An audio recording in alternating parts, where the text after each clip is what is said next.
কখনো বা ব্রজের শ্রীকৃষ্ণ ভাবে, কখনো বা ব্রজের কিশোরী, কখনো বা ব্রজের কিশোর। এক একটি ভাবের মধ্য দিয়ে, এক একটি লীলার মধ্য দিয়ে প্রভু প্রাণ ভরে আস্বাদন করে থাকেন ব্রজ প্রেম রস মাধুরী। যেমন ভাগবতে 4টি প্রেম স্থান পেয়েছে, যে 4টি প্রেমে ভগবান কৃষ্ণ নিত্যকাল ভক্তের বশ হয়েছে। এই 4টি প্রেম কি কি? ভাগবত বললেন দাস্য সখ্য বাৎসল্য মধুর, এই 4ই রস, এই 4 রকি যার ব্রজে কৃষ্ণ তার বশ। এক একটি প্রেমকে জয় করে এক একজন ভক্ত ভগবানকে লাভ করেছে। দাস্যরসে ভক্তগণ, সখ্যরসে সখাগণ, বাৎসল্য রসে নন্দ যশোমতী, আর মধুর রসে শ্রীমতী রাধারানী। কিন্তু তাদের ভগবানের সঙ্গে সম্বন্ধ কি? দাস্যরসের ভক্তের ভগবানের সাথে সম্বন্ধ, তুমি প্রভু আমি দাস, তুমি সেব্য আমি তোমার সেবক মাত্র। এটা হলো দাস্যরসের ভক্তগণের ভগবানের সঙ্গে সম্বন্ধ। আর সখ্যরসে তুমি কোন বড়লোক, তুমি আমি সব, ভাই রূপে সখা রূপে সম্বন্ধ। ওখানে তুইও যেমন আমরাও তেমন, তুইও জাতিতে বলা আমরাও বলা, সমান সমান। আর নন্দ যশোমতীর সম্বন্ধ ভগবান কৃষ্ণ গোপালের সঙ্গে, সেটা পুত্র রূপে। আমাদের চৈতন্য চরিতামৃতে কবিরাজ গোস্বামীপাদ জানিয়ে দিয়ে গেলেন, এই জগতের যে যে ভক্ত মরে ভজি যেভাবে, আমি তাদের সেভাবেই ভজি, এ মোর স্বভাবে। মাথা মরে পুত্র জ্ঞানে করয় বন্ধন, অতিহীন জ্ঞানে করেন মা মায় লালন পালন। সখা শুদ্ধ সখ্যে করেন স্কন্ধে আরোহণ, হারে তুমি কোন বড় লোক, তুমি আমি সম, আপনারে বড় মানে মুখে সমহীন, সর্বভাবে আমি হই তাহার অধীন। আবার মধুরসে কি বললেন, প্রিয়া যদি মান করি করই ভৎসন, সকল বেদ স্তুতি হইতে হবে সেই মর্ম।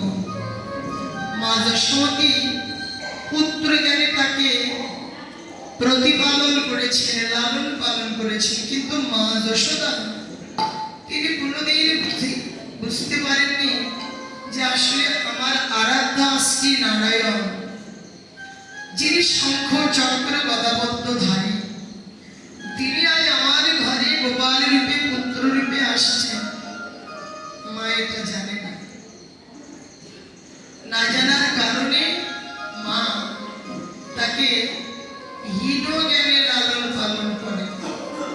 কারণ ভগবান যিনি তাকে প্রতিপালন করা, আর শুধু পুত্র জ্ঞানে তাকে প্রতিপালন করার মধ্যেও একটাই তফাৎ, যে না সে ভগবান, তার সঙ্গে যেন তেন কাজ করা যাবে না। যার জন্য মা কি করতেন, সামান্য একটু নবনীর জন্য হলে তাকে লাঠি নিয়ে তাড়া করেছে, বেঁধেছে, কান ধরে ধরে মা শাসন করেছে। মা যদি জানতেন যিনি ভগবান, তাহলে এই সামান্য একটু নবনীর জন্য মা লাঠি নিয়ে পিছিয়ে পিছিয়ে তাড়া করতেন, ছুটতেন, বেঁধে রাখতেন, কান ধরে কখনো শাসন করতেন না। তাহলে মা পুত্র জ্ঞানে তাকে ভালোবেসে গেছেন, কিন্তু ভগবান জ্ঞানে নয়। আর জানেন না, জানেন না কেন? ভাগবত বলেন কি করে জানবে গো? মা যে ডুবে আছেন বাৎসল্য রসে, যার ফলে মা তাকে ভগবান জ্ঞানে জানেন না। আবার এই যে যত শাখাগণ ছোট ছোট গোপ শিশু, তারা যে ভাই রূপে পেয়েছে, তারাও কোনোদিন জানেন না যে হলেন আমাদের অনন্ত কোটি বিশ্ব জগৎ জীবের একমাত্র আশ্রয়। তিনি সর্ব কারণের কারণ, এটা গোপ শিশু রাখার গণ জানতেন না। জানলে ওরা কি আর ওই আচরণটা করতেন? বনবাসী খেলতে এসে কাঁধে চলতেন, কুবল বলতেন, একটু অপরাধী পেলে মারধর করতেন। আবার মাঝে মাঝে ভালোবেসে ওরা একটা সুস্বাদু ফল পাইলে খেতে খেতে সেই ফলটা এনে ওরা কানাইয়ার বদলে দিতেন। আসলে খেলাটা হলো শঙ্খরসের খেলা, কিন্তু তারা কোনোদিন ভগবান রূপে জানেন। ভাগবত বলছে, দেখো ওরা যদি আদৌ ভগবান জ্ঞানে জানতেন, তাহলে ভগবানকে এত আপন করে কাছে পাওয়ার ভাগ্য লাভ হতো না। ভগবানের সঙ্গে যেভাবে ওরা খেলাধুলা করে, কিন্তু ভগবান জ্ঞানে জানলে এটা হতো না।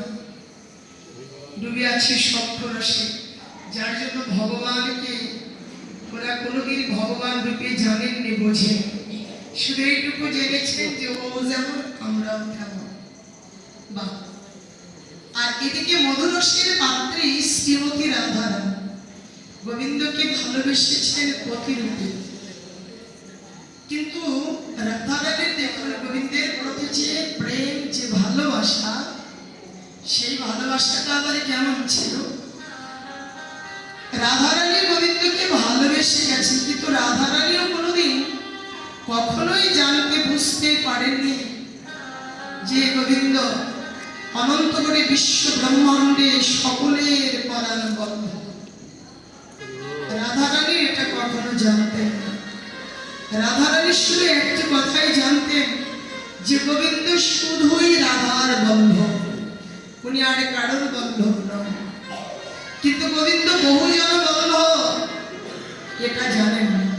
আবার ব্রজের গোপিনী সকল এরাও গোবিন্দকে ভালোবেসেছেন, কিন্তু ওদের ভাবনাটা ছিল কি যে গোবিন্দ শুধু গোপী জনবন্ধ, উনি আর কারোর বন্ধব নয়।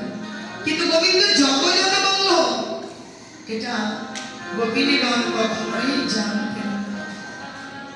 তাহলে ওদের প্রেমটা এমনই ছিল যে একনিষ্ঠ প্রেমে তারা ভালোবেসে ভগবানকে প্রতিরূপে পাওয়ার ভাগ্য লাভ করেছে। হ্যাঁ, তো দেখুন এই যে বৃন্দাবনের ব্রজজন, তারা যেভাবে ভগবানকে পেয়েছেন, এখন আপনারা আমরা যদি বলি যে আসলে ওরা যেভাবে ভজন সাধন করে ভগবানকে লাভ করেছে, আসলে ওইভাবে কি পাবার সৌভাগ্য আদৌ আমাদের হবে? আমাদের এই প্রসঙ্গে বিশ্ববরেণ্য মহাভাগান্য পূজ্যপাদ আচার্য ডক্টর মহানন্দ ব্রহ্মচারীজি মহারাজ বললে, দেখো জগৎবাসী, ওই ব্রজের ব্রজজন অসংখ্য ভক্ত এবং চারটি প্রেমের ভক্ত যারা ভগবানকে লাভ করেছে, এদের মতো করে তোমার আমার পাবার ভাগ্য এ জীবনে আশা করা যায় না। তারা যেভাবে পেয়েছে, ওইভাবে তুমি আমি ভজন করে, উপাসনা করে, সাধনা করে, ধ্যান করে ভগবানকে যে লাভ করব, ও তোমার আমার দ্বারা সম্ভব নয়। কেন? যে আমরা সংসারী জীবনগত প্রাণ, ইন্দ্রিয়গত মন, যার জন্য ওইভাবে আমাদের সাধনাটা হবে না। তাহলে আমাদের প্রাপ্তি কোথায়? আমাদের সাধন ভজনে কি রূপে? ডক্টর মানামজি বললে যে তারা যে পেয়েছেন এই কথাগুলি প্রাণ ভরে শ্রবণ করাই হচ্ছে আমাদের প্রতিটা জীবের জীবনের শ্রেষ্ঠ ভজন। কৃষ্ণ